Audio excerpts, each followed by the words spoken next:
में होगा, तो मैं बड़े आदर के साथ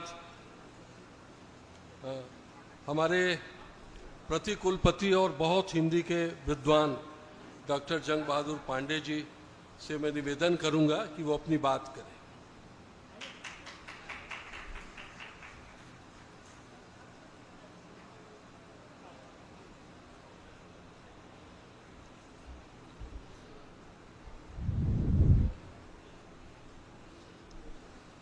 लोकाभिरामं रणरंगधीरं राजीवनेत्रं रघुवंशनाथं कारुण्यरूपं करुणाकरन्तं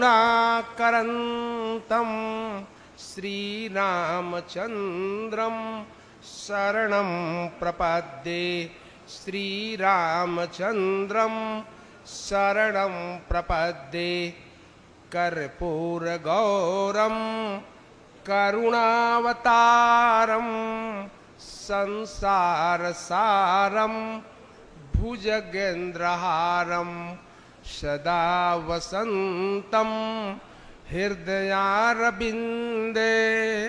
भवं भवानी सहितं नमामि।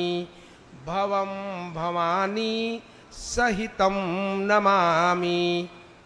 मनोजवमुमा रुततुल्यवेगं जितेन्द्रियं बुद्धिमतां वरिष्ठं वातात्मजमुमा नरयूथमुख्यं श्रीरामदूतं शरणं प्रपद्ये। श्रीरामदूतं शरणं प्रपद्ये। अमरनाथ 100 शताब्दी समारोह समिति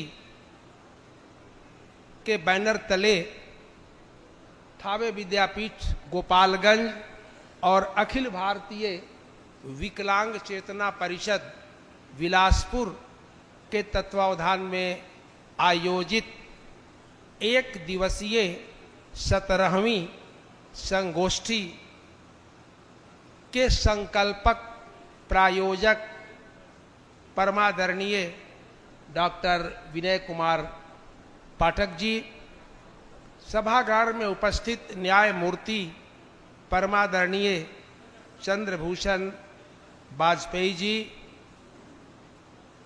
मंच पर उपस्थित सभी सम्मानित अतिथिगण और इस प्रेक्षागृह में उपस्थित आप सभी सुधी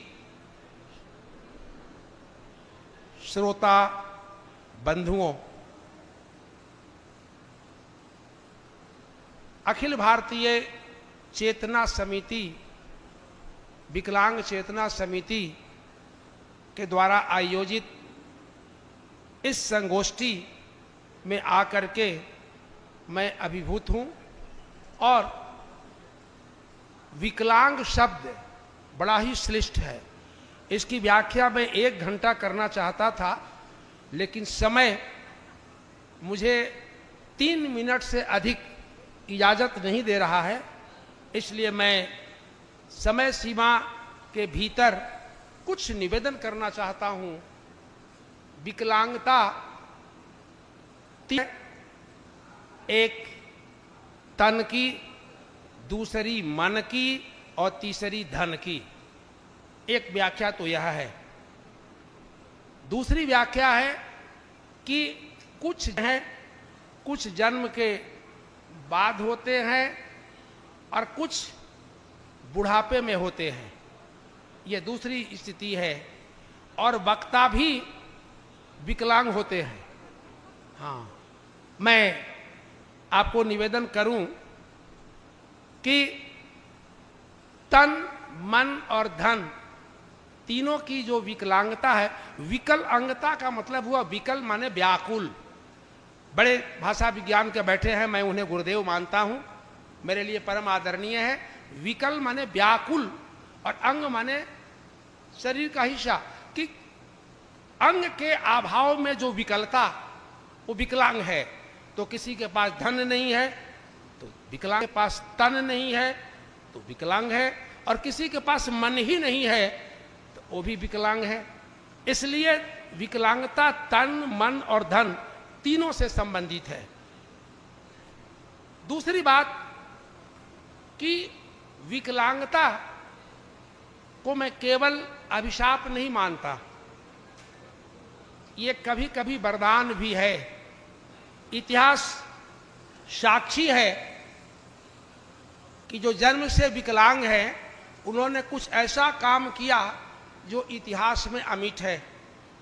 महाराज वीरेहराज जनक के गुरु अष्टावक्र थे जो 8 अंगों से विकलांग थे। हिंदी में महाकवि सूरदास जन्मांध थे और आज तक सूरसागर जैसा दूसरा ग्रंथ नहीं लिखा गया। मलिक मोहम्मद जायसी हिंदी के विकलांग कवि थे, लेकिन पद्मावत का कोई दूसरा सानी आज तक सूफी का परंपरा में नहीं मिला। और मैं यदि निवेदन करूं तो शेक्सपियर के बाद अंग्रेजी के सबसे बड़े कवि जॉन मिल्टन जिन्होंने 2 महाकाव्यों की रचना की, पैराडाइज लॉस्ट और पैराडाइज रीगेन्ड, विकलांग थे। आप कहें अतीत में नहीं तो आज की तारीख में तुलसी पीठाधीश्वर रामभद्राचार्य विकलांग हैं, जिन्हें संपूर्ण वांग्मय कंठाग्र है। सुप्रीम कोर्ट में उनकी वाणी प्रमाण स्वरूप मानी गई और संपूर्ण वाल्मीकि रामायण, वेद, उपनिषद सब कुछ कंठाग्र है। इसलिए कई प्रकार की विकलांगता है। मैं इस महत्वपूर्ण आयोजन के लिए परमादरणीय विनय पाठक जी और अमरनाथ जी के सुपुत्र शिव प्रताप शाह जी को बधाइयां देना चाहता हूं कि उन्होंने महत्वपूर्ण संगोष्ठी का आयोजन किया। एक निवेदन और कि इस विकलांगता गोष्ठी में किसी विकलांग को मुख्य अतिथि बनाना चाहिए था, तो ये संगोष्ठी ज्यादा महत्वपूर्ण होती, क्योंकि पूरी सभा में विकलांग तो लोग हैं यहां, मैं नाम नहीं लूंगा, लेकिन जिस अर्थ में, शारीरिक अर्थ में विकलांगता के, हमारे यहां 4th ग्रेड इम्प्लाई का विश्वविद्यालय में अधिवेशन हो रहा था, माननीय कुलपति ने 4th ग्रेड इम्प्लाई को मुख्य अतिथि बनाकर बैठाया, कहा कि इनके लिए अधिवेशन हो रहा है, इसलिए मुख्य अतिथि हमारे वो रहेंगे। मैं निवेदन करूंगा कि भविष्य में यदि कोई ऐसी गोष्ठी होती है तो उस विकलांग को आप मंच पर बुलाइए, उसे सम्मानित कीजिए, उसे के प्रति संवेदना व्यक्त कीजिए, तो शायद कुछ हम सार्थक दिशा की ओर बढ़ सकेंगे। मित्रों, मैंने वक्ता को इसलिए विकलांग कहा कि विषय से विषयांतर अगर बोल रहे हैं तो उन्हें विकलांग ही मानना चाहिए। क्लियर? और वक्ता को समय सीमा का हमेशा अंदाज रखना चाहिए। और सबसे बड़ी विकलांगता जो है वो वैचारिक विकलांगता है। मैं महाभारत के उद्योग पर्व के उस श्लोक का हवाला देना चाहता हूं, जहां व्यास ने लिखा है कि एकम विषय लेकिन सराष्ट्रम सप्रजानाम राजा नाम मंत्र विप्लव है, कि जब राज्य में वैचारिक विभ्रमता आ जाएगी, राज्य में वैचारिक विकलांगता आ जाएगी, तो उससे पूरे प्रजा सहित राज्य का विनष्ट हो सकता है। इसलिए वैचारिक विकलांगता भी है। और आज की तारीख में मुझे कहने की अनुमति दीजिए कि शारीरिक विकलांगता से ज्यादा वैचारिक विकलांगता है। हमें उस ओर भी ध्यान देने की जरूरत है, क्योंकि वैचारिक विकलांगता से एक का नहीं बल्कि राजा सहित संपूर्ण राष्ट्र का विनाश हो सकता है। मित्रों, इतने महत्वपूर्ण विषय पर यह गोष्ठी आयोजित हुई है, भोजन का समय है और मैं अधिक कुछ कहूं ये मुझे उचित नहीं लगता, लेकिन भारतीय हिंदू तिथि के अनुसार नए वर्ष में ये संगोष्ठी आयोजित है। इसलिए मैं तमाम संगोष्ठी के आयोजकों को बधाई देना चाहता हूं कि भारतीय नया वर्ष हो, नव अंकुरसा, हर आंखों में मंगल स्वर हो, आंखों में संकल्प नया हो, जीवन में संकट का क्षय हो, बढ़े कदम नक्षत्र लोक तक, ऐसा तेरे मन में बल हो, और बने यशस्वी कर्मशिला पर तेरा जीवन मंगलमय हो, तेरा जीवन मंगलमय हो। और 4 पंक्तियां मैं कह करके, क्योंकि हमारे माननीय पद्मन बाबू ने बहुत तालियां बजवा ली है, मुझे ताली बजाने की अब जरूरत नहीं है, कोटा पूरा हो गया है। मित्रों, ये पंक्तियां मैं बैठे बैठे आपके लिए लिखी थी, वो पंक्तियां सुना करके आपको बधाइयां देना चाहता हूं कि जिंदगी को जीने वाले,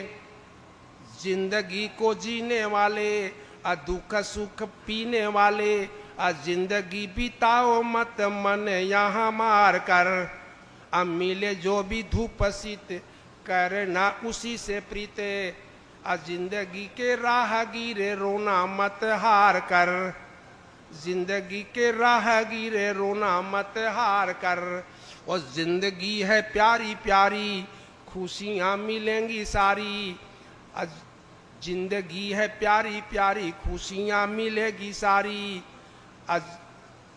जब तक सांस यहाँ जिंदगी से प्यार कर, आए हो तो जाओगे ही, किया हुआ पाओगे ही, जाते जाते जाना तुम बिलासपुर को तार कर, जाते जाते जाना तुम बिलासपुर को तार कर। जय हिंद, जय संगोष्ठी।